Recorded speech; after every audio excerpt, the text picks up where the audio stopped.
Hello, everybody. Welcome back to Ataraxis Station. Today is the day. It is the recap show celebrating 25 years of Resident Evil with a couple of friends of mine from Good Gaming with Bad People. We have Rob and CJ. How the heck are y'all? Thank you so much for being here. Doing good. So today basically is we've been playing through the Resident Evil series, of course, on separate times, but recently we've gone through the entire series, and I wanted to chat a little bit about how it holds up today, especially since RE8 here, Village, is coming out very, very soon. So I just want to start out and see, CJ, why don't we start with you? What's your history with the franchise? Well, I really kind of got into Resident Evil a lot later than I really think I did when I think about it. I wasn't in on Resident Evil 1, 2, and 3, or even Code Veronica. My first big exposure to Resident Evil was Resident Evil 4, seeing it in Nintendo Power and thinking that's really cool, and knowing that my parents would never let me play this game. I think I was like 13 or 14 when it came out, and they were very hard against getting M-rated games in our house, but they also did not supervise me very well in a Target. So I got to hop on like a demo machine and play through Village, not the Village sequence of 4, and that's where I was like, that was spooky and fun. And then from there I went back and tried the other ones, and when I was younger I didn't like them as much because they weren't as actiony, but as I've gotten older, that's kind of how it's been from that, is coming back to appreciate them for what they are. Heck yeah. How about you? So I also had parents who would not have let me play the games as a child. What they would let me do, though, is read any book that I wanted to. So I have kind of an unusual intro to the series because my start was with the Umbrella Chronicle book by S.D. Perry, and then I read the rest of them, and then the movie novelizations. So like, oh man. Yeah, that was what got me started with Resident Evil, was those books just like really captured my imagination. And then like a friend let me borrow the GameCube Resident Evil 1, and so that was the first one I actually got to play and had to like play it in secret, you know. But I remember loving that game a lot, even though it was scary and of course is like janky to play, but Yes, absolutely. I had a weirdly similar experience too. So my mom was adamantly against video games, and like I had a Game Boy Color with Pokemon, and like that was the extent of video games. But then I had friends who would bring like Nintendo Power and stuff to school, and so for me it was the Nintendo Power cover with the Resident Evil remake on the cover, and I took that and I started reading it over and over and over again, until my dad finally was like, all right, like, shut up, here, have a GameCube and this M-rated game. I'm 9. So dang. So I went from Pokemon to Resident Evil, but I used to look up, like, even before I could play the games, I would look up the old school, just like text-based Chan guides on GameFAQs and just like read the walkthroughs of the games. I'm like, oh my god, this is so cool. So it's interesting. But I think that playing them recently and going through them quickly, I was actually shocked about how those remakes held up. Especially we're talking about 0 and 1. I didn't play 0 until much later, but what was y'all's experience going through those again? Good. 0 to me, of all of the numbered franchises, is definitely the weakest one. But yeah, we went through that one actually with Will. I don't know if Rob has actually played through that one. Yeah, I have not played 0. Okay. I played the 1 remake though. But yeah, I think it held up pretty well. I think the thing that made it work so well nowadays is how willing Capcom is to be flexible with control schemes with their games. Is 0 not requiring you to do tank controls. As for fun, I made Will turn on tank controls like in the first room, and he was just like, "This is the worst." And we all got eaten a whole bunch, but absolutely. Yeah, my biggest issue with 0 was and I didn't think it would be it, but the lack of item boxes. By the time that game rolled near the end, I'm like, I was tired, like emotionally tired of just getting eaten by a bat over and over and over again. Because I ran out of ink ribbons. Oh, really? Yeah. It was not the best time, but I really appreciate 0 for what it is. I really enjoyed the retcon that they kind of did a little bit with the Spencer Mansion storyline. And I think it kind of led into a little bit of the retconning that they did with the 2 and 3 remakes, which we'll get into those a little bit later. But I never played 2 or 3 on any of the original systems. I don't know if you all have gone back and tried those out at all. I have done 2 on an old PlayStation. Didn't finish it because I was like, oh, this does not feel that good anymore. But can still say that if I would have gotten to play that at the time, being at the age that I am, where I could appreciate things not being super perfect, I think I would have had a lot of fun with it. Absolutely. I definitely have an issue going back at being I was like, in that cusp of entering gaming where like graphics finally started being more than like 7 polygons. And so I have a hard time going back and replaying those. But I've kind of always wanted to, just to like have that on my nerd card to check off as a fan of the series and be like, oh yeah, I played the originals and blah blah. But I've been looking, you can't find like a copy for less than $200 on like eBay these days. Those are Yeah, yeah. doesn't surprise me. I think like the remakes, the 0 and 1 remakes are like really impressive, just like graphically though, because of the way that they took advantage of the fixed camera, so that they're like pre-rendered images with lighting effects applied over them, which means it looks way better than any other GameCube game does.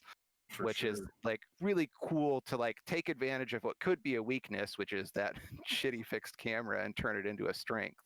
Absolutely. I mean, even I would go as far as saying, aside from like the texture effects on like the walls and stuff, there's not much of a difference between what I saw playing those games now and like indie horror games. Like it's even looks better than some indie horror games right now on Steam. I was expecting to be a little bit concerned about how it looked, but it held up surprisingly well. And I think because they played with the lighting so well, like you were saying, and keeping a lot of stuff dark enough that you're not really noticing probably some of the worst bits, I think was really smart on their part. For sure. But from there, I want to table a conversation that I want to get into with 2 and 3 for now, because we have, we recently got the remakes, which I was a big fan of. But moving to 4, I really wanted to dig into 4 a little bit, because I really think that this game is the pillar for the franchise. I don't know what y'all's thoughts are on that, but I feel like without 4 doing what it did and getting like it won Game of the Year 2 years in a row, and I don't know if the series would have had the legs it does now. It definitely like. Sorry, go ahead, CJ. Okay. I really can't say for the series itself, like if it would have blown up as much, but really modern gaming as a whole would be so much different without Resident Evil 4. That fun fact, Resident Evil 4 wasn't the first Resident Evil game to do that over-the-shoulder aiming. That was actually dead aim. A horrible garbage fire I'd love to make Robert play on stream. I played it on PlayStation 2, but I would love to play it again. Oh, yes. But like after that game, like it seemed like for the next like 5 years, every third-person game that had a gun just looked like Resident Evil 4. It's a game that I don't think it would be very easy, at least between the three of us just talking now, to really quantify how much of an impact that game just had on everything. Absolutely. For sure. I mean, like, I think it's possible that Resident Evil could still be around even without it, because like it's an iconic franchise. But I don't think it would be as nearly as popular without that game. Even if like the games that followed it were not as good, but like that game alone was so good, and it's still, like I went and played that one again last year, and it still holds up incredibly well, which is I was just, even on a personal note, like that was the first one that like I was able to like, basically, like I said, I had to kind of hide away my Resident Evil 1 remake, and so that was the first one I could actually like play and really dive into. And I think I was definitely, it came down to being a little bit worried too about like the HD remakes, because it has, one of the things that was interesting was I couldn't figure out which one to get. because there are like 8 different versions of the HD remake, so that was kind of interesting. But I think it just shows a testament to how good that game is if they keep like putting out better and better resed images or versions of the game. It is sort of Capcom Skyrim. Yes. And the cheese, the story of that, it blends cheese and seriousness in just such a perfectly like iconic Capcom way that I think they've tried to capture a little bit in further series and not ever been able to nail it. Yeah. But yeah, I absolutely I adore that game. I adore Leon too. He's by far one of my favorite characters. But I'm sorry. oh, go ahead. The one thing I am curious about, because I don't think really, because we talking about our experience, none of us were like hardcore Resident Evil fans when 4 came out, and I haven't really seen much about it. Is like, since it's such a a change from the old ones, I'm really curious like how the hardcore fan base at the time really responded to that game having a much more action focus. I would imagine, like, I was actually thinking about this the other day, and I would imagine it's very similar to how we responded to when we saw what they were doing with 7. You know, because 7 is such a. I think 4 is almost as. I guess Dead Aim did come out beforehand, so I'm not sure on the metrics how many people actually went through and played that, but it seems like 7 had a weird backlash when it first kind of got announced with the change up of it. So at least that's what I would think it was. I have no basis of fact in that. Yeah. I mean, I think it depends a lot on like what you want out of Resident Evil. You know, like it sort of fundamentally changed what the emotion that the series is getting out of you is, because the like earlier games are supposed to scare you and they're scary, and like 4 is not really very scary, but it's super fun. And like I like that personally. I like a nice blend of the two, but like if I have to pick one side or the other, I'm gonna take fun personally. But Absolutely. And it definitely started, and kind of moving a little bit along what I wanted to talk about was this was also the point where they took it from survival horror almost to action horror, I would say. And we get to talking about my favorite game, Resident Evil 5. Interesting pick. It's not at all my favorite game. That was pure sarcasm. Okay. I was like, oh, okay. No. It was endearing for what it was, but that game had a lot of issues. I would love to know your thoughts before I go on a rant again on this channel about it. I mean, I think the first time I played it was in college, and I didn't like it enough to finish it. And then we like came back years later and played it on stream with CJ, so doing like the co-op, and that was a lot of fun. But there were parts like we could not do the final boss battle co-op, so CJ had to solo it. And I remember we ran into one boss where there was like a glitch in the boss fight where you just couldn't kill him. Like it's janky. It's definitely not as good as 4. It definitely, yeah, I don't know, like it's got issues. It's not as good as 4, but it's fun for what it is. It's just disappointing that the follow-up to 4, which is incredible, is 5, which is not. But I personally very much like 5. I don't think it's as good as 4. I don't really think anyone does. But for a co-op game, I feel like it's a game where adding co-op to Resident Evil, if you would have told me they were going to do that and say like when Resident Evil 1, 2, or 3 was out, I'd be like, that's dumb. And that's going to kind of ruin the whole being alone and being afraid aspect of Resident Evil. But with the harder shift to like frenetic action and stuff like that, the introduction of co-op, I think, just fit really well. When that game first launched, I remember my friend in high school and we played the demo for it online. I think it was actually the first game I ever played on the PlayStation Online. And we played through the demo a bunch, and then when the game finally came out, we had a sleepover where we didn't sleep. We just played through the entirety of Resident Evil 5 in one sitting. And I really liked it. It's dumb, and Shiva's all right. Chris punches boulders. Everyone knows that, and that's super dumb, but also beautiful in its own artistic way.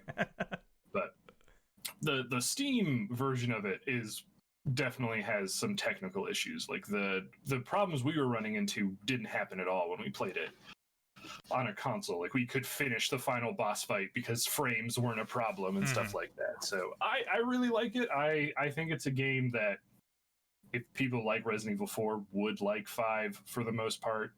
And I would be up for seeing another co-op focused game, sort of like what they do with the is it Revelations 2? Mhm. Yeah, I want to see more of that. But. I don't like hate 5. But my thing about 5 was if I wasn't playing that game co-op with a friend when I played through it recently, I played it about halfway through it back in the day solo, and I couldn't really dive deep into it. I didn't really have anybody to play with at the time. When I streamed it recently, I went through with a friend of mine, and I don't think I could have made it through again without a co-op partner because there were a couple instances where I had to play solo, and the AI, and I was playing on the PlayStation version, the AI was still so busted that I was just having such a hard time progressing to area to area. I really enjoy the storyline of that game though. I really love how they took the post Umbrella but pre Neo Umbrella storyline, and it's like, hey, here's this Eugen company, and it's like, JK, we're Umbrella in disguise. we're just angry old grumpy Spencer who took his idea and then hit it again. And the Resident Evil 5 also has my favorite villain, which is Wesker. Like, he's such a ball of cheese and sunglasses and glory. I don't know. There's something so delightfully anime about him that every time I see him on screen, I just want to keep hanging out, you know? I think that's exactly it. Is the fact he feels like such an anime character is what makes him stand out. Is while everyone else, like when they're being villains, just feel kind of dumb because they're trying to kind of be grounded. It's just Wesker being like, "Well, I'm going to slow down time and become God," and it's great. And I'm sad we had to drop him in a volcano and shoot him with not just one but 2 red-tipped rocket launchers. So he's double dead. It's Resident Evil, though. You know, he could come back. Absolutely. I would love that. They could do the Cell version, just steal straight from Dragon Ball. There was a piece of hair on his sunglasses that survived, and we recloned him. Yeah. Ripley dies at the end of Alien 3 by getting shoved into lava, and they brought her back for 4. So exactly. But how many rockets was she shot with while she was in the volcano? I guess no rockets. You have me there. That's fair. Yeah, his storyline, like, so his storyline definitely continues. You didn't play Revelations 2, correct? Not yet. So I'm not going to go into so many spoilers. I don't know what you know about the game so far, but there is a continuation of the Wesker storyline in Revelations 2 that is it's cool. I like the actual playable characters more than I like the villain in that game. The villain is kind of related to Wesker in some way or another. But it's also he's just so endearing that it's nice to kind of see him again, even though it's not him. You know, it's like he's even throughout the series, he's still having this direct impact throughout. And it's like, I don't know, for some reason that character to me is just, when I think Resident Evil, like even the films, for God's sakes, were like, all right, well, let's get this guy and put him on a boat with sunglasses and we won't use him at all, but he's there and he's Wesker and everybody knows him. But yeah, so those were definitely the one other weird plot hole I had with 5 was Jill. I feel like throughout the series, especially up through 6 and where we are now, she's been very kind of underutilized in the plot. Even in 6, like there was no mention of her or anything, and that was kind of weird to me. So I guess we could go on and talk a little bit about 6. What are your guys' thoughts just in general about Resident Evil 6 as a game? I actually had a lot of fun playing 6 with CJ. It's a really bad game that I don't think would be fun to play by yourself, but like playing it co-op, it's like so dumb and bad that it's just like fun to laugh at. And like I don't think the gameplay of it is terrible. So like the gameplay gets you through and the plot is so goofy that like I just had fun playing it with a friend. But That's about exactly how I feel. It is an enormous dumpster fire of a game to just look at, but coming back to it with a friend, it's a lot of fun. And there's some interesting ideas, and I honestly really like Jake as an idea for a character. And if they're like, hey, we're gonna retool Jake and make him again into his own game, I would be down for that. I also want Pierce to be Yeah, in I like game. Pierce. He's my boy. Yeah. The Mercenaries mode was cool, but I don't know, just the 4 games in one just feels not good. Like if maybe it was like spaced where like you do a mission in one campaign, then you go to another one. Something like that would have made it feel way less stop and start to me, but Well, and some of them are like definitely better than others. Like the Ada Wong one felt much weaker to me than the others, but yeah. It's like I think we talked about like that one was designed just to be single player, and you couldn't originally, I think at launch, even play it co-op. And then they just a few months later just patched in Agent, and he's just this teleporting ghost demon who follows you around and can't touch anything. Because why not? I agree. When I was playing that game as well, co-op, I had a good time. It was ridiculous. The friend I was playing with was just absolutely in love with Piers. My friend Mary, who also played 5 with me. But there were certain sections that I had to play through solo, and that was not a good time. The AI was definitely better than it was in 5. Where your partner would actually follow you. But it had the issue with, hey, my partner's standing here and shooting something in the face, and none of their bullets do any damage, right? That's kind of the issue where a lot of games do that though. With it has the Halo assault person syndrome. The thing was, I enjoy the anime bullshit in that game, right? I enjoy the dog T-Rex, like I enjoy, or him becoming parts. Like Mr. Nobody, and like I don't know, it was endearing for sure. I really enjoyed Leon's campaign.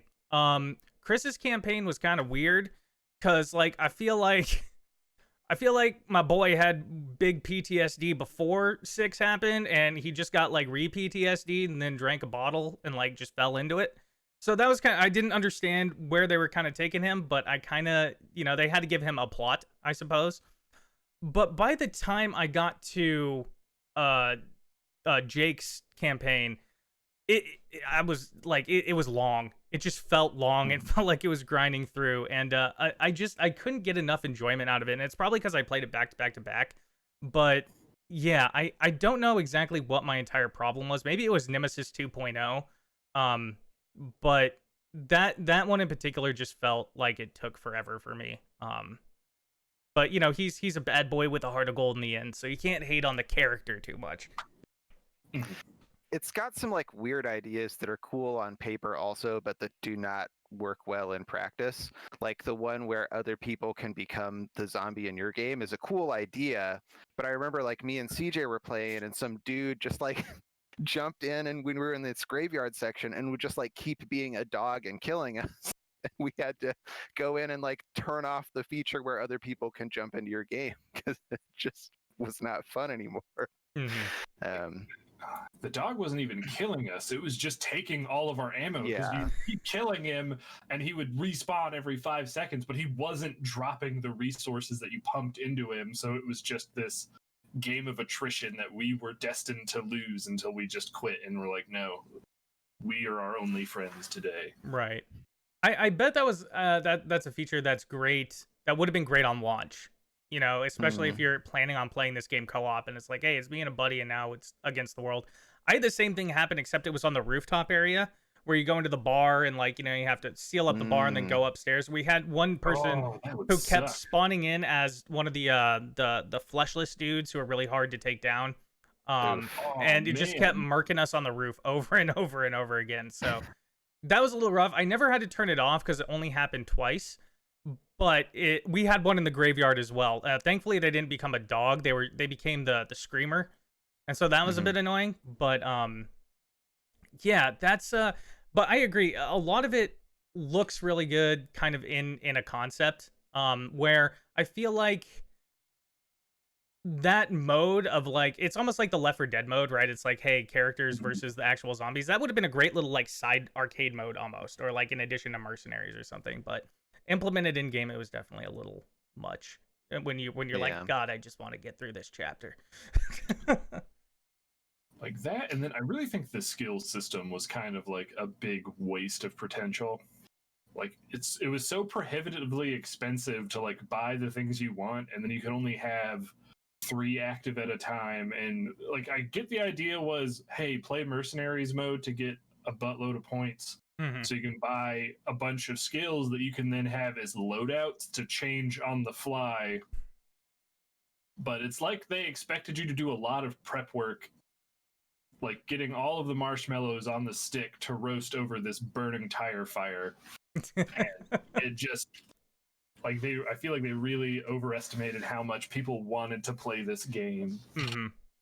Because like we played through all 4 campaigns, and I don't think, maybe you were, Rob, you were able to get max level on all your skills that you were using.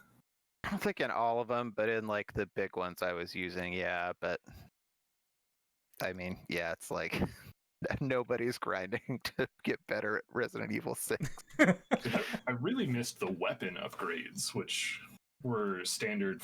Like I think it was 4, the first one that had like where you would just buy upgrades, because I know 1 and 2 had like you could find like Mhm. weapon kits.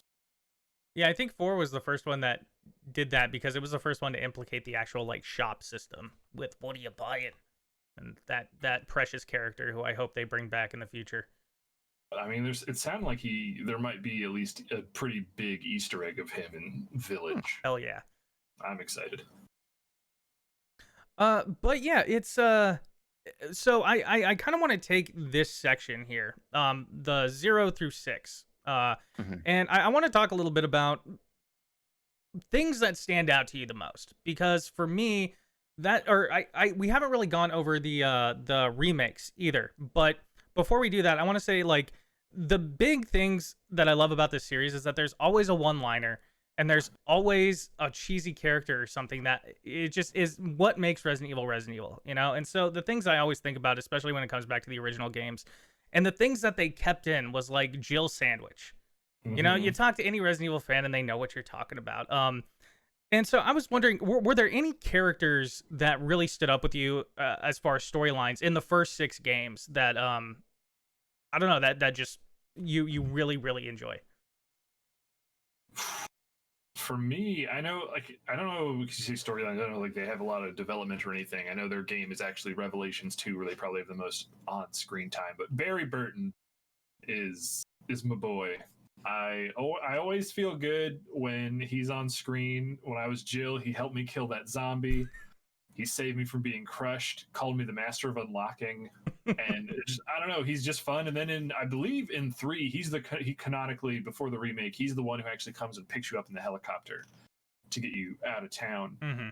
Is that he's just kind of like this weird mix of like a big teddy bear uncle and a best friend and Batman. And I want more Barry in my life, but aside from him, New Carlos, pretty great. I liked him. Billy Cohen. Oh man, do I have to think for Bad Boys? I think that's what we're getting at. Oh no, cut the feed. But I don't know, there's a lot of decent characters. I don't think writing wise, Resident Evil actually has any good characters, in my opinion. But they're entertaining, to say the least. That's fair. Yeah, I think I'm like on a similar-ish page. Like the Resident Evil characters are fun, but like they're generic enough. They don't usually stand out. I do have a soft spot for Claire. I that I don't know. She's just like a character who I enjoy. I think like part of the strength of the series for me has always been in the character design. Mm-hmm. So like all of the characters are really cool like designs for characters, which like is interesting that they stand out to me visually a lot more than they do as like characters. But Absolutely. Mine by far is Leon.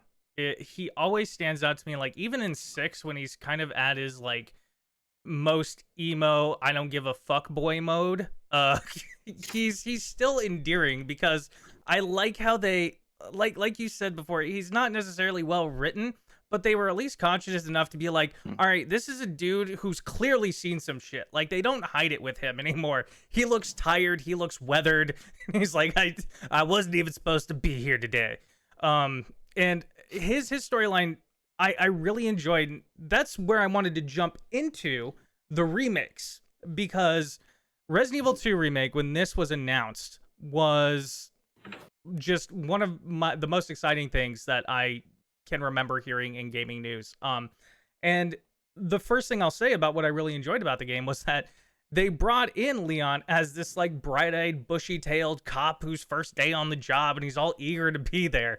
And they really kind of retconned him into, you could see where this poor kid became this like jaded, just like dark-eyed dude.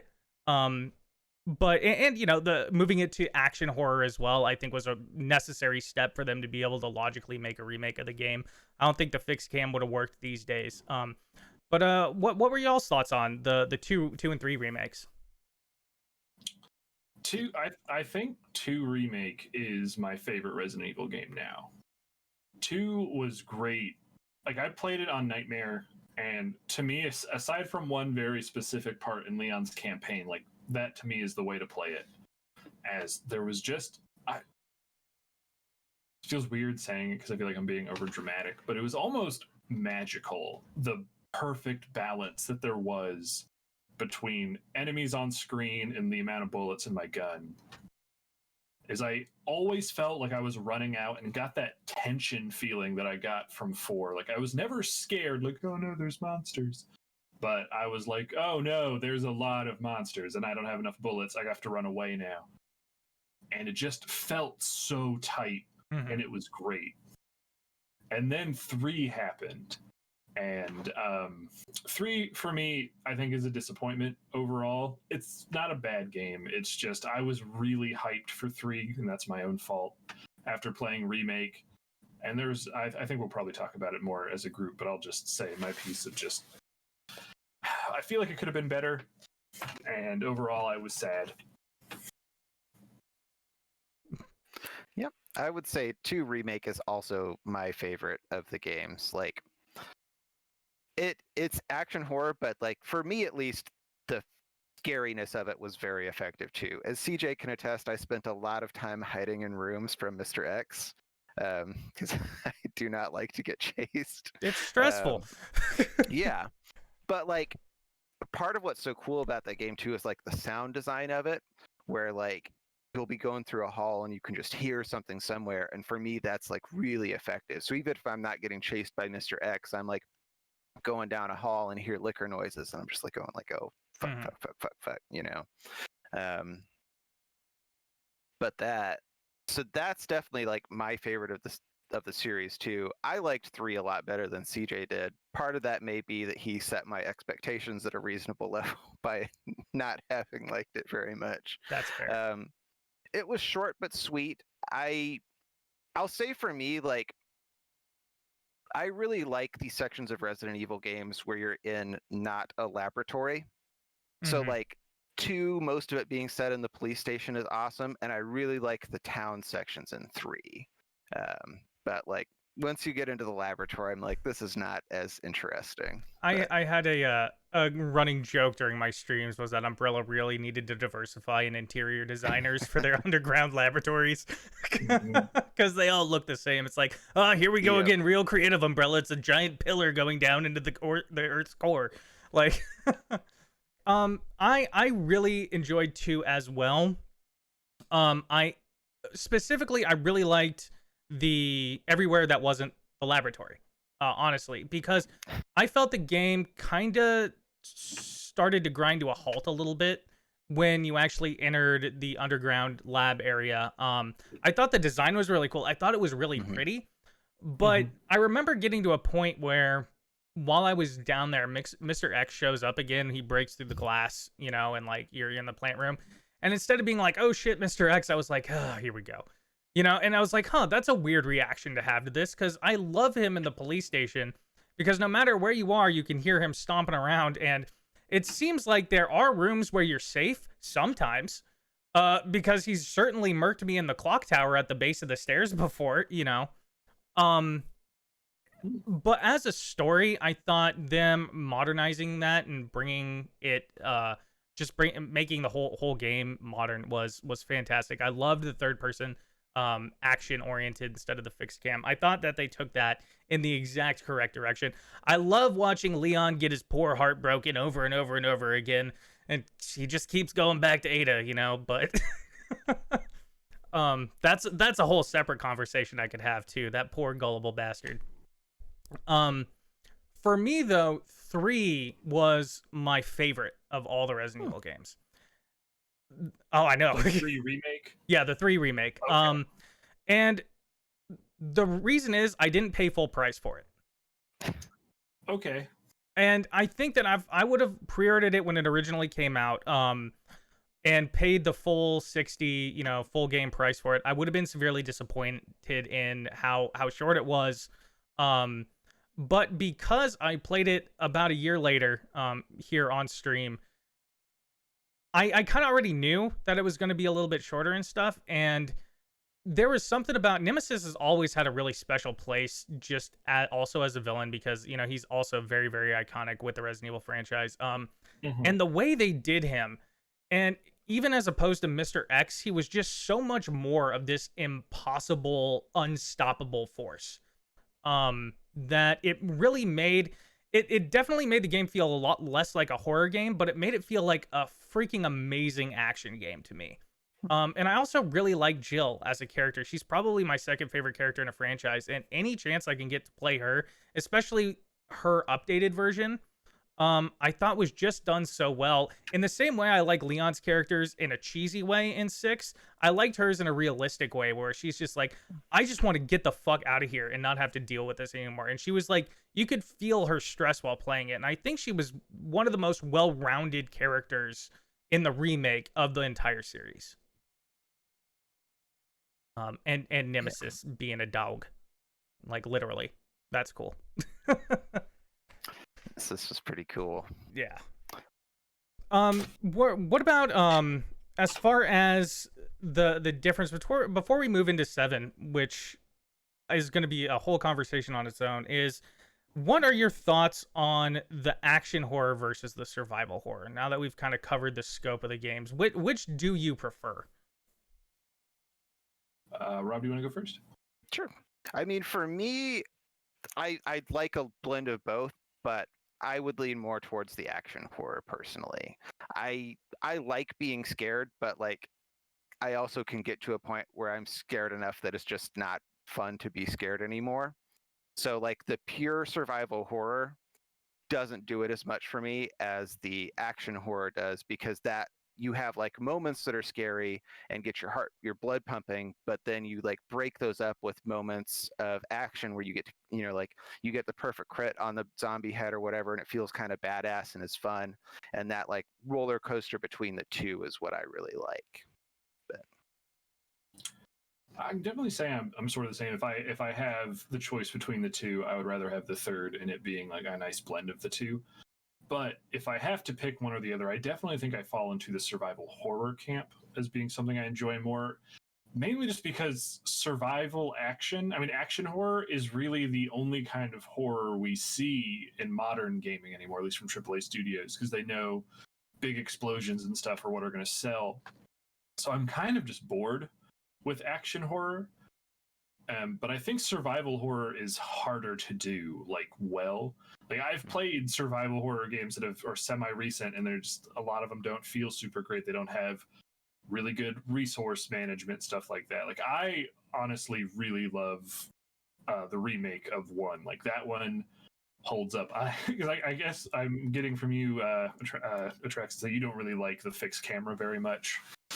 But I love that when it's done right, I guess. When it's done right, I really enjoy it. I liked it on the newer versions. I like how you could do an updated camera, control system now on the more recent versions of the game. But like, I went back and started Code Veronica recently, and I'm just like, I don't know how to do this. Like, I think I appreciated it a lot when it originally came out, like especially the GameCube remake, because it does create that stress. But I think now, I think it does have to do with being spoiled by really good control systems for so long now, that I find just the base level like tank controls a little annoying. And it's hard. It's like, oh no, I'm stuck in a corner and I can't get out. Like, but I understand why it's so like, my favorite horror game of all time is Silent Hill, and they pulled off Silent Hill 2 specifically, and they did the same thing. And so I think there's a really good place for that. I just don't think it translates well anymore. I guess I can't think of any real modern games that aren't indie that have really tried it. Mm-hmm. I think the forced perspective does wonders for art direction, like what Robert was talking about earlier. Is like the pre-rendered backgrounds are beautiful. Like I can't even like today, I can't think of games that clearly they'll have higher polygon and pixel counts and ray tracing and whatever be more beautiful, but I can't think of many modern games more beautiful than individual screens of the remake. But also having that forced perspective works wonders, I think, for the horror element, because you can only see so far as what the game is letting you do. So you'll get comfortable, like, I go around this right corner in this hallway a whole bunch, it's going to be fine. But then maybe like the fourth time after you've flipped a switch, surprise, there's suddenly a whole bunch of radioactive badgers or whatever the enemy type is. You're like, I wasn't ready for this. I didn't bring my badger killing stick. I forgot my badger spray. Nerds. Whereas if it was a survival action, a horror action game, as you can tell from my green screen, I am a pro gamer, so I'm really good at shooting things. Is all you have to do is, like, if I can land 3 headshots, I'll be fine no matter what I do. So taking a skill element back, I think, is what really makes survival horror special to me. Is that I can't just blast through with perfect frame parries or whatever. Mm-hmm. So I agree on that. I think it needs to have a good blend of both. Because I really appreciate the older games for what they are, and I do appreciate just taking yourself and putting yourself in a frame. It makes your mindset so different than, okay, I'm just going through this. Like, I always go back to thinking about the fixed doors, right? And they screenshot, and then the doors open, and that's such a like unique element of being like, all right, I honestly don't know what's going to happen. It's going to take me a minute to get through here. And then having the stills there, not sure if there's something out of frame that's going to end up coming down. Or I always go back to thinking about the mirror room in Resident Evil 1, where you can look down and you can see that there's a zombie there if you're paying attention, but if you're not, he's not making any noise, so you can run up and he'll just jump right on you. You can't do that, obviously, as well with the system here.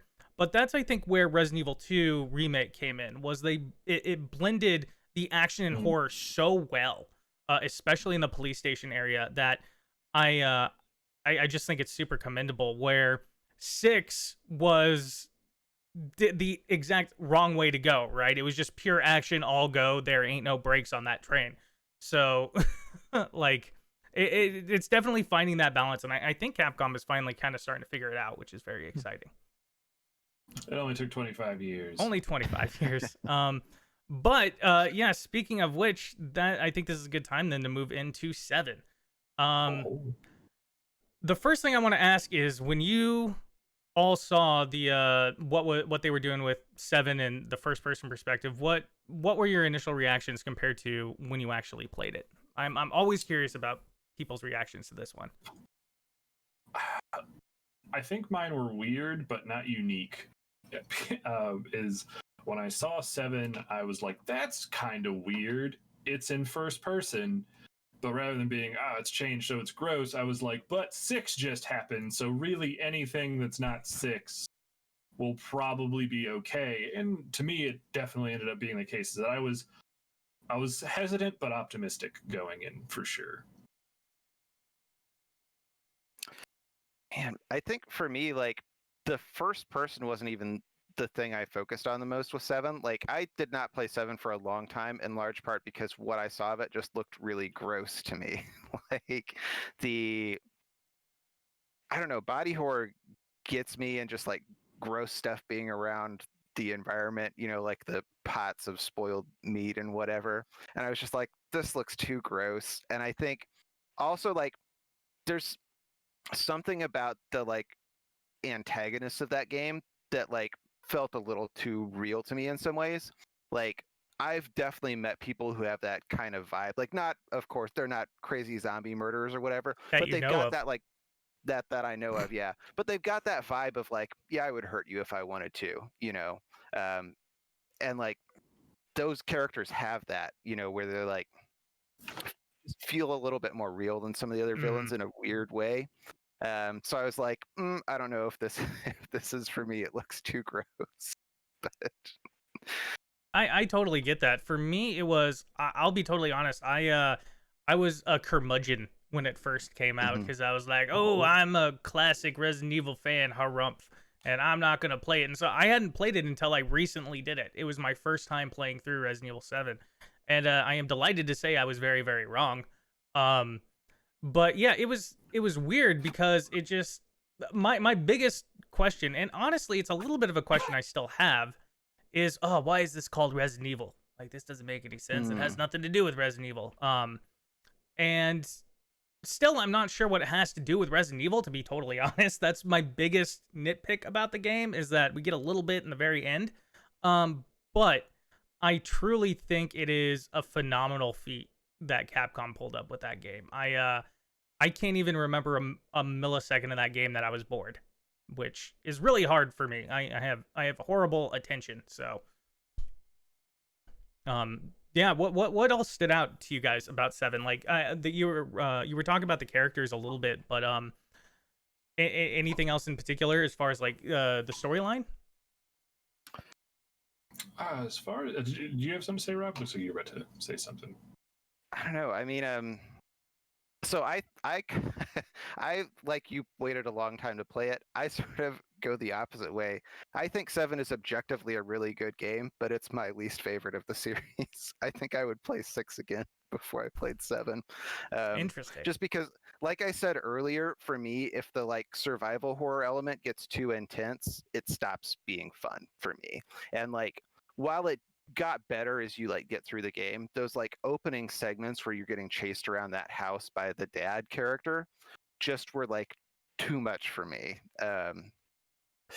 But like I don't know, it's an interesting story.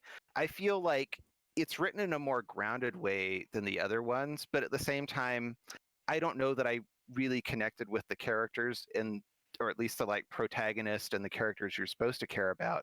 I think we talked about this a little bit before we started, but I chose the non-canonical ending where I did not save Mia. And like at the time, CJ and everyone in chat was just like, "What? Why would you not save your wife?" And I was kind of like, "Well, this character who's supposed to be my wife is someone who I know like nothing about as a character other than that she's my wife. The only character interactions I've had with her are as a crazed lunatic who's been assaulting me." And I think like to really elevate that game and make that like choice that you have to make there, it's interesting that a Resident Evil game has a choice that you can choose to like save one or two people. I can't think of one of the other games that has something like that. But for that mechanic to be meaningful, you have to like actually have an attachment to either of those characters. And I don't think the game did that, even though I think it had some really interesting story elements. But I think the story for 7 was much more subdued. I think mostly probably as like backlash to 6 being so over the top. This was more just the story of kind of two families kind of bumping into each other, and then at the end, like it's grand scale revealed, like it ties in. I would say it ties into the Resident Evil universe decently well, especially if you look at it from the Japanese perspective of it. Is the Japanese game, it's their biohazard. And that's what all of Resident Evil 7 is dealing with this child biohazard.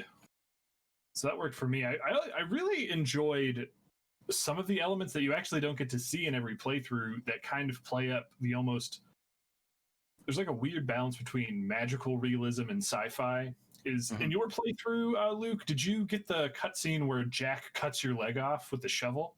No, I didn't get that one, but I know of it. I did go back after I finished the game and kind of like watched a couple of segments and like different variations to try to figure out if cutscenes happen differently. But I didn't get that one personally in my playthrough. But like that cutscene to me was extremely interesting. One from like a lore perspective, because it's like there's these herbs that you can be dismembered and then they glue you back together seemingly like magic, and Ethan's like, oh man, that's nuts.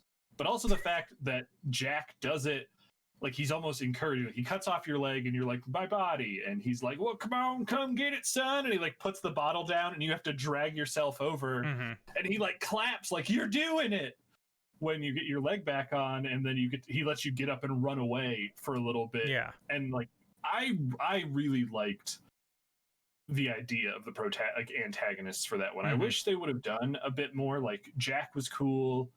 Marguerite is okay. Lucas, I think, is probably the biggest lost opportunity for the game. Is like they really build Lucas up, and this is going to sound maybe a little far-fetched, but it could be developed a little bit more, as maybe Lucas would be the next spin on a Wesker, where he feels so crazy and larger than life. Like Lucas to me felt like an insane comic book character. That if he could have gotten to the point where he has like Umbrella at his disposal, that could have been really cool, but they kind of wrap his character up in a really short DLC moment. But yeah, I can't really think of anything specific story-wise, aside from I always think about Ethan getting his leg cut off, which is weird in retrospect. I should stop thinking about that so much. But for sure, like, little moments like that I think hit way more than any of the big reveals, like surprise, Grandmama was actually little girl. Spoilers for Resident Evil 7. That I was kind of bummed because I knew that going in. But it did. You had it spoiled for you? Yeah, I did have it spoiled for me. Okay. But it still affected me though, because while I was going through the game and I kept seeing her just pop up all over, it's like, oh, all right, this is actually like, even though I know what's going on, this is very, very creepy. Just because she'd show up out of the blue. And then the big one that stands out to me too is at the end of the game there, once you're going through the mines and you find out that like Lucas is the one who's been trying to like get word out and like trick Eve to whoever it is that he's talking to. I'm still not entirely sure. But and then you go out into that area and the chair is just sitting there and nobody's in the chair. And like that was one of the coolest moments for me.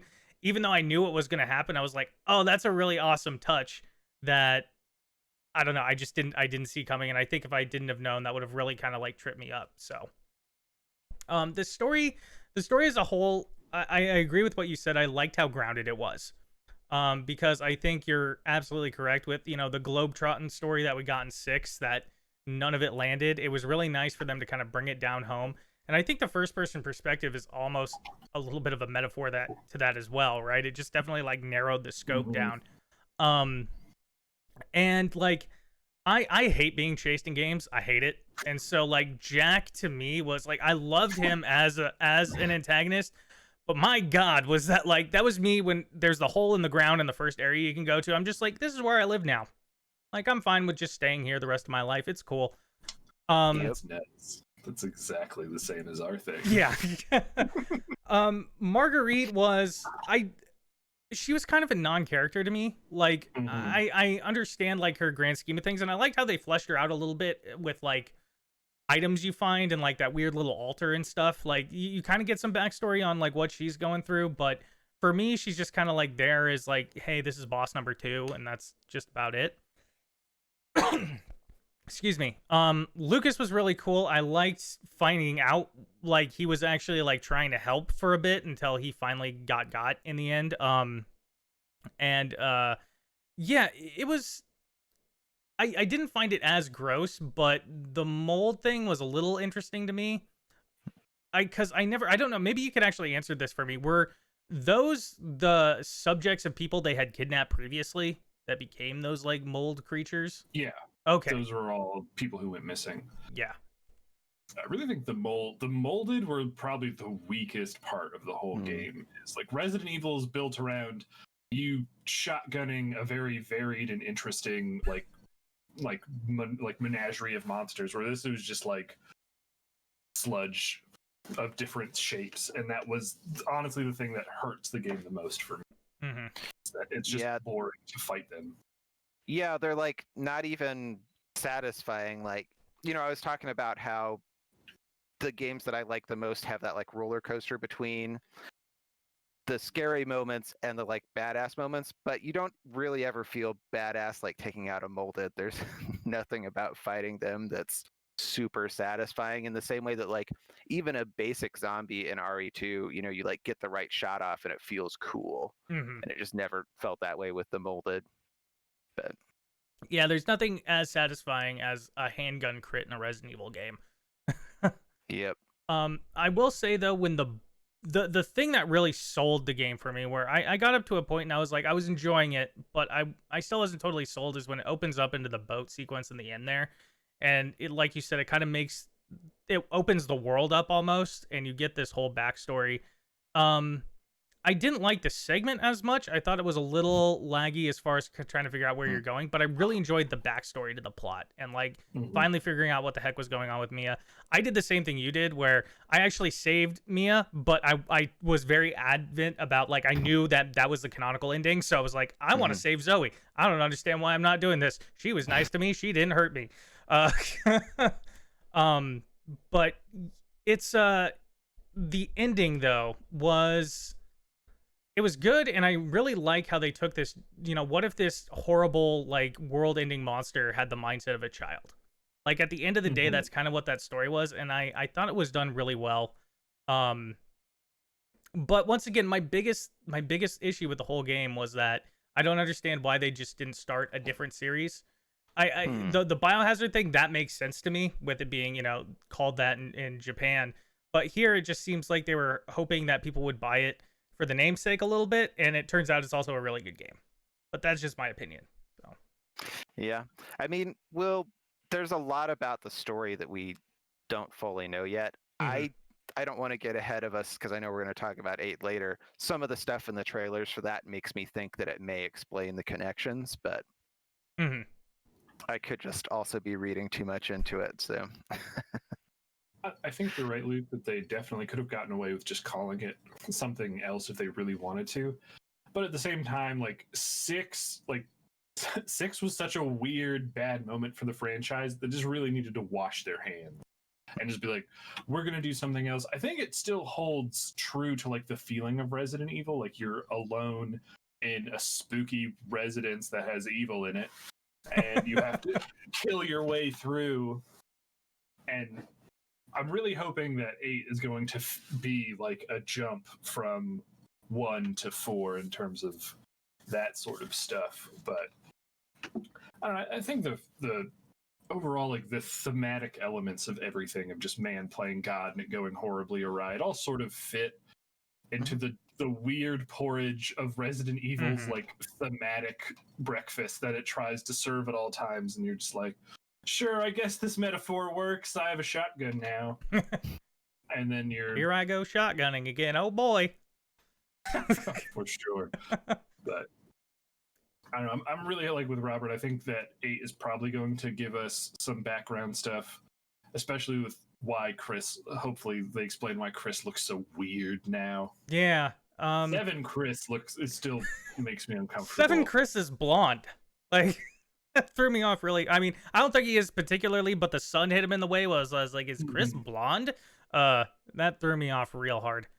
Yeah, what is it with Resident Evil games randomly making people blonde? Because they did that to Jill too. Yes, they did. Just needed a new hairstyle sometimes. You've been chased by zombies your whole life. Sometimes you got to change it up a bit, I guess. Yeah.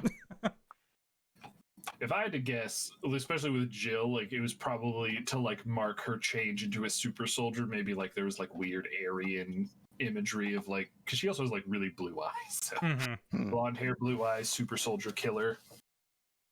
But that is sort of also, it could be the link to Wesker. Wesker being your stereotypical blonde evil guy with sunglasses that we love so very, very much. I'm really bummed we didn't get to beat Wesker in a skiing competition before he died. Hey, maybe they'll come out with the Resident Evil like Olympic spin-off game, right? Like they do with Nintendo every 4 years. Resident Evil That would be Winter really funny. Olympics. I would be down. Me too. I VR want to too. see Nemesis do some rhythmic gymnastics. Put him on a ski jump. Oh. Well, I think this would be a good point because I know we have to wrap up relatively soon, but I do want to talk a little bit about the future. Resident Evil 8, I've seen the trailers and I've played the demos. I don't know if you have played the demos at all, but I have pretty high hopes for what I'm seeing. And you kind of went over it a little bit before, CJ, where it's looking like it's that jump from 1 to 4 again. And I don't think that's on accident. Have you either of you played the demo yet? I don't think Played the demo. we have the ability to, because neither of us own PS5 only, isn't it? Yeah. Yeah. Man, it sounds like they're going to release the PC one of them like the week before the game comes out, so maybe even like tomorrow. Tomorrow, yes. Tomorrow, I believe PS4 as well, and Xbox. I think it's every system tomorrow.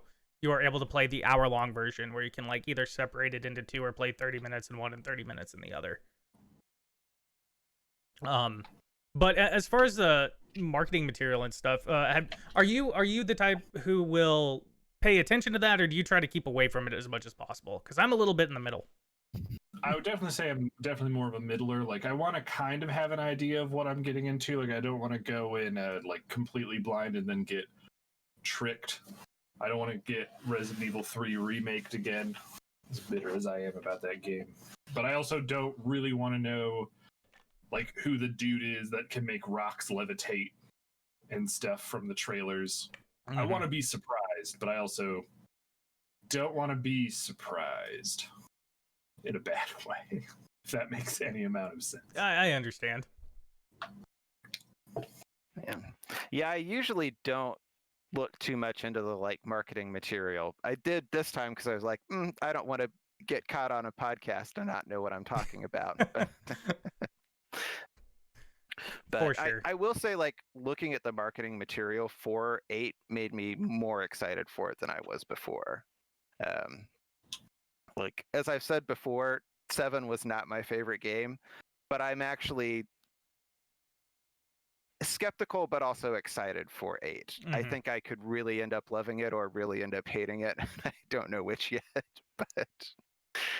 but the trailers look pretty cool. The big thing for me, and like I said, I've played both of the demos, but even they haven't really revealed anything, except for a really great one-liner by Ethan, which is, "Why does everybody keep dying on me?" Which I think is fantastic. Is there literally a dead person on him when he says it? Basically, yeah. Nice. Yeah, it's pretty great. But the big thing I am going into with Villages, I am very excited for it. Experiencing the environments already, it looks really cool. And that alone has kind of already punched my ticket for pre-ordering the game. I was like, this looks pretty. I'm in. I'll play through it either way. My issue is I'm still not sure if I give a crap about Ethan. I want to say I do, because to be fair, like I don't really think any of the protagonists for Resident Evil, as I said before, I don't think really any of them are good. Like Leon in 2, kind of a whiny baby, and then he just becomes this emo edgelord king of the president's daughter in 4. Chris is like, I don't know if you've read any of his like backstory, because I know Rob's read the books. Like he's like an upper level person in every branch of the US military. Mm-hmm. He's just like this uber soldier person that's like impossible to relate to, and that's why in 6 when he's suddenly a drunk loser, like it was dumb. Ethan feels like the only real person to ever be in a Resident Evil game. So if he develops and you get to actually see what a real person being put through these horrendous life-changing situations can do, like maybe he'll feel like either realistically damaged, or he'll go the other way and kind of become his own Leon in Resident Evil 4, where he'll be this badass person who's just kind of used to all of this and kind of just like lets off glib one-liners while he's 360 no scoping a zombie. And I'll be down for that, but yeah, he's as of right now, I think Ethan just feels inoffensive as a character more than anything else. He's someone for you to get in his head and then get spooked by hillbillies. Yeah, I was about to say that's not necessarily a bad thing, like you were saying about him being that way, because it's much easier for us as an audience member to kind of relate to that and put ourselves literally in his head going through these situations. The trailers and stuff where it's like they're talking a little bit about Mia, that's where I still kind of got. I was like, oh, you guys settled down. Like I would. I don't know, big divorce after my wife cut off my hand, even if she was a crazy mold monster. I'm just saying.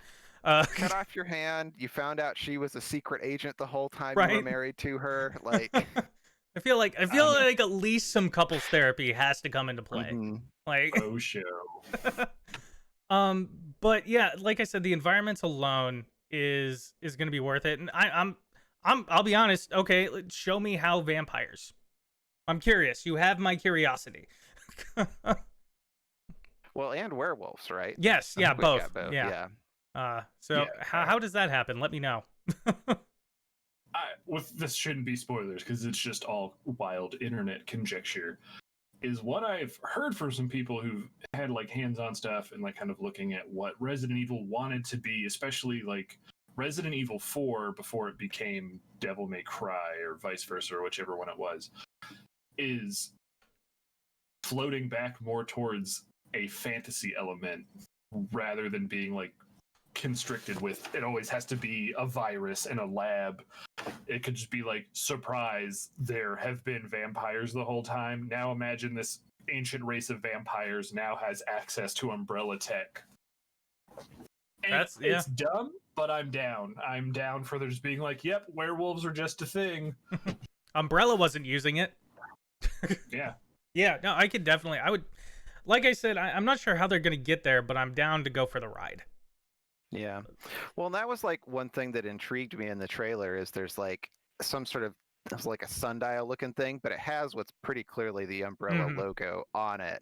So like there's some connection somewhere there that they at least want us to think is there, which is interesting. Yeah, it's like they're like worshiping like Easter Island kind of deal. Where it's like a bunch of stones around, and then there's the umbrella symbol, and then like 4 others around that I'm really curious to kind of dive into and see if they come up anywhere else. My biggest fear is that it's going to be revealed that like Umbrella is almost like the Illuminati, like it's always been around since before civilization or whatever. That will be my big bummer moment if that's like, haha. Mm-hmm. They just hard left into Assassin's Creed. Yes. But if it turns out that Wesker was a vampire and is actually still alive, I'll come right back around. Absolutely. I'm out. Okay, back in. Absolutely.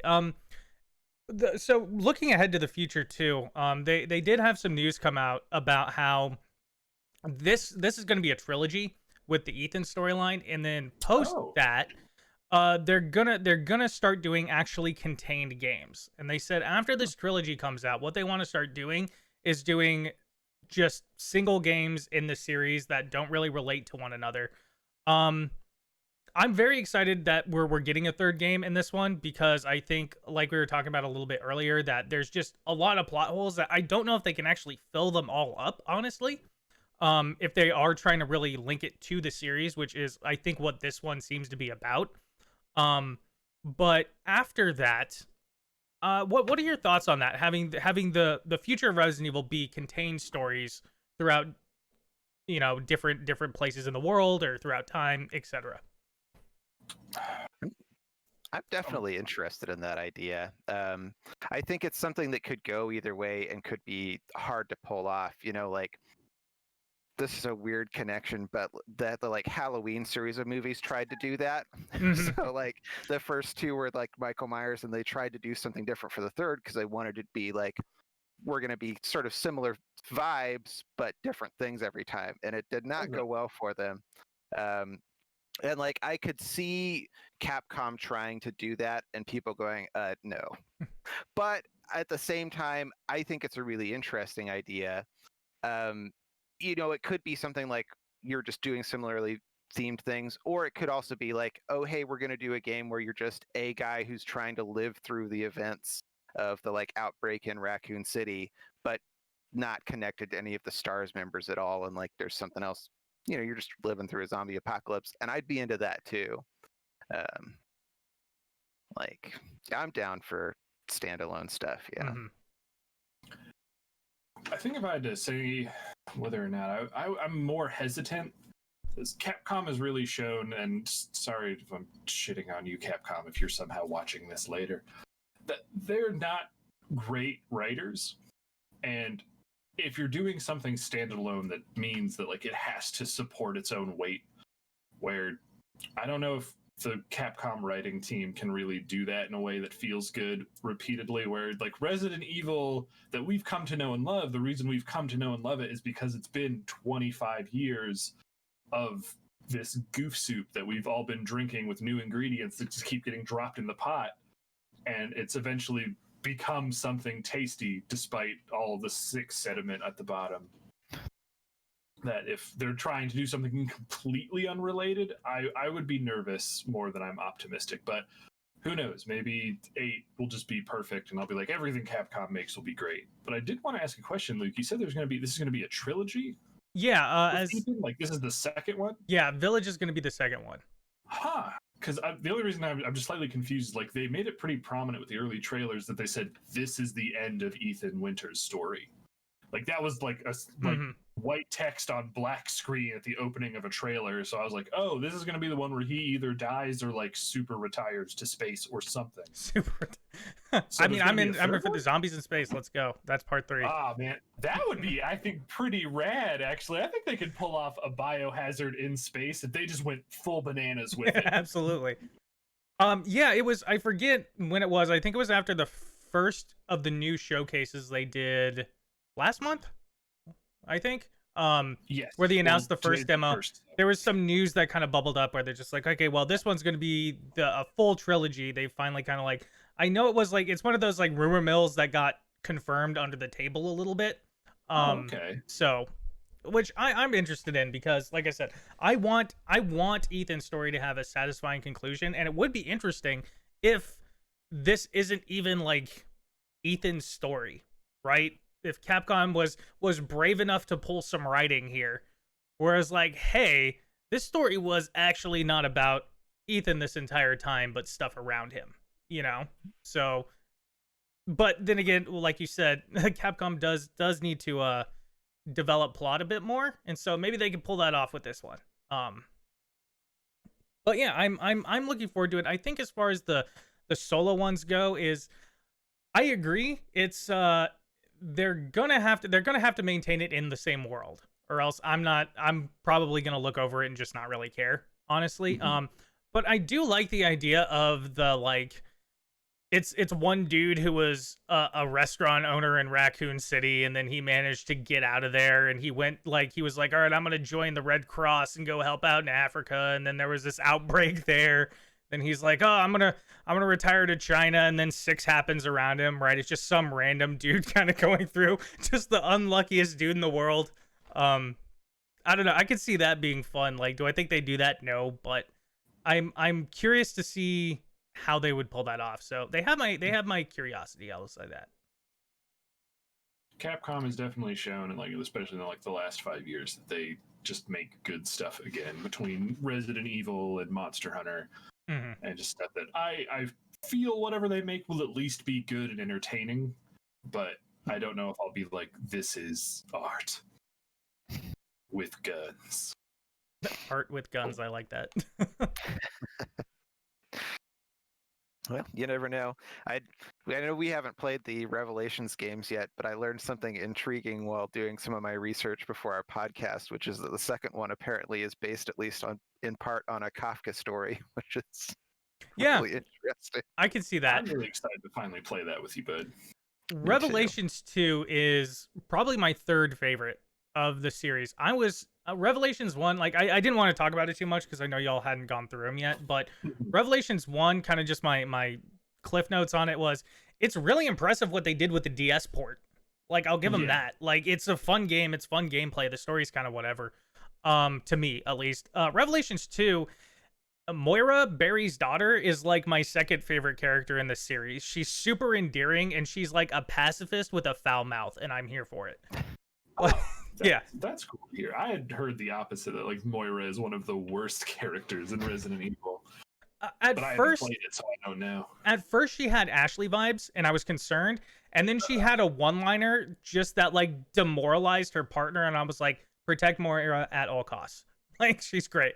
I'm glad you mentioned that. I would love to honestly see a return of Ashley Graham and just like a redemptive arc for her. Because I was on Reddit the other day and I was like in R Gaming, and someone had done like fan art of like Ashley, like maybe like in her early 30s, doing like Resident Evil stuff, and how like her Resident Evil 4 was like Resident Evil 4 for her was Leon and Resident Evil 2. So we'll get to see a Resident Evil 4 Ashley, where she's like, man, I was a little whiny baby before. This is embarrassing. I would be down for more. I mean, they more did that with Sherry Birkin, so not that they stuck the landing on it, but nope. But I like that they did it with Sherry. So maybe we can get Ashley a redo. Yeah. I would like to see them grab some of these peripheral characters that we just haven't seen much of for a while. And yeah, kinda the throw 'em in. standalone game could be your Jake game finally, CJ. There you go. What's he doing with his not $1 million? His what? I think, what does he say? He gets talked down to like $50. Yeah. It's like, he's eating that apple and beating up those dudes in the Middle East. I don't think I would want to play a Resident Evil game set in the Middle East though, but if I can play like the idea for like what the Hookman demo became originally is like, I would love a weird mix of Devil May Cry and Resident Evil. And I think Jake's that missing link. I agree. As far as I want to cover it briefly before we wrap up. As far as seeing Ashley again, I was thinking maybe we'll see that in the CGI series that's coming up, which is very exciting. That is coming soon. I believe this summer is when the CGI series comes out, or I might have gotten delayed a little bit due to COVID. But not only do we have a CGI series, but we also have a live action movie, which I'm also very excited about. I don't know. What are your thoughts on the films? I really do have to ask. So I actually kind of like them. The first one, like, I don't think they're good adaptations of Resident Evil. The first one, though, I think has some like genuinely effective moments. Although, like, honestly, the most effective moment of it is that like scene from the start where all of the people are being locked into the laboratory, and like the lady's trying to escape from the like that has some actual tension to it. Like, I tried to rewatch all of them this last summer, and made it all the way through to the last one and then couldn't do it. But I think they're like, the first one I like, the second one I actually like a lot too, as like a dumb fun action movie. And the later ones I don't think are a lot of fun to watch on your own, but I think if you had a group of friends together to just like goof on them would be a lot of fun to watch with friends. I'm definitely not in the fan club for the movies. I remember I had a friend in college who was super into them, and I'm trying to think. I just played 4 and 5. Like, that's the only ones that have been out by this point that I had played.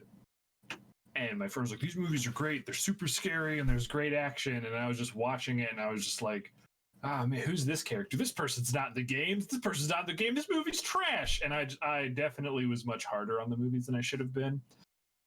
But then I had seen clips from the movies as they've come out, and I was like, no, I was right. These are dumb. These are dumb movies.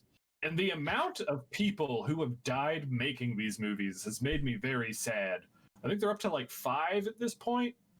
And sounds about right.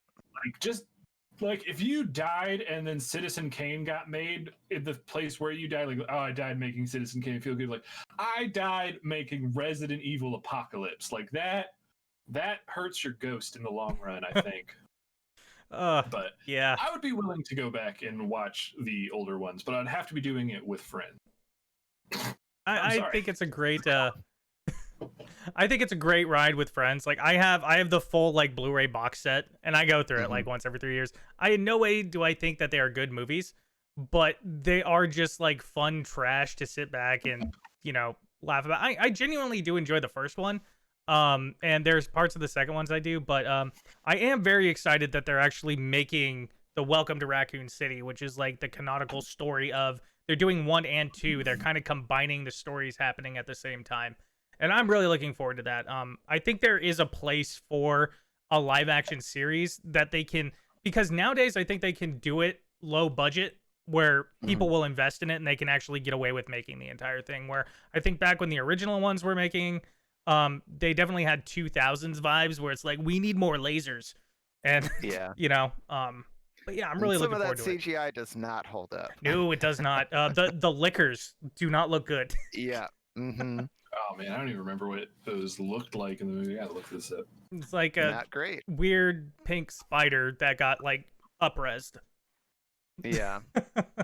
Well, and just like they're not well blended into the scenery or anything. But, Michelle Rodriguez punches one in the face though. That's cool. Yeah.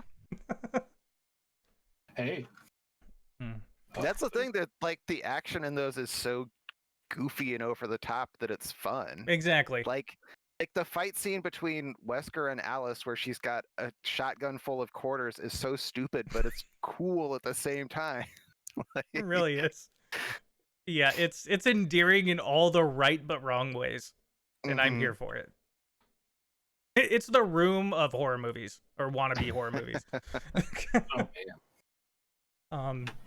Well, anyways, thank you both so much for joining me on this weird roller coaster of a fun time the last 25 years with Resident Evil. Do you guys have any final thoughts before we wrap the show up? Just to say, well, once again, thanks for having us. This was a lot of fun talking about what is really now one of my favorite franchises, and I think it's going to be pretty good. And I look forward to seeing streams of the next game, probably on both of our channels, and it'll be a lot of fun. Yeah, for sure. Yeah, I appreciate you having us. It's been a blast. Awesome. Well, thank you again so much for being here. Please, everybody, if you haven't already, go over to twitch.tv/goodgamingwithbadpeople. Give them a follow. Check out their stuff. They also will have more glorious Resident Evil content coming up. And you're also going through Ghost of Tsushima right now? Yes, that's our current one. We have Ghost of Tsushima, and then I believe Tuesday, Rob will be starting new Pokemon Snap. Nice. That's the plan. We did a little bit of that yesterday. That was a good time. Nice. Well, once again, thank you both so much for joining me, and thank you everybody who came in, stopped by, said hello. Thank you for the new follows. It was so much fun to do this. I hope we can do something like this again. This was a really good time. For sure. I'd definitely be down for that. Yep. All right, everybody. Well, I hope you have a wonderful afternoon. Please stay safe, and we'll see you next time. Bye. Bye.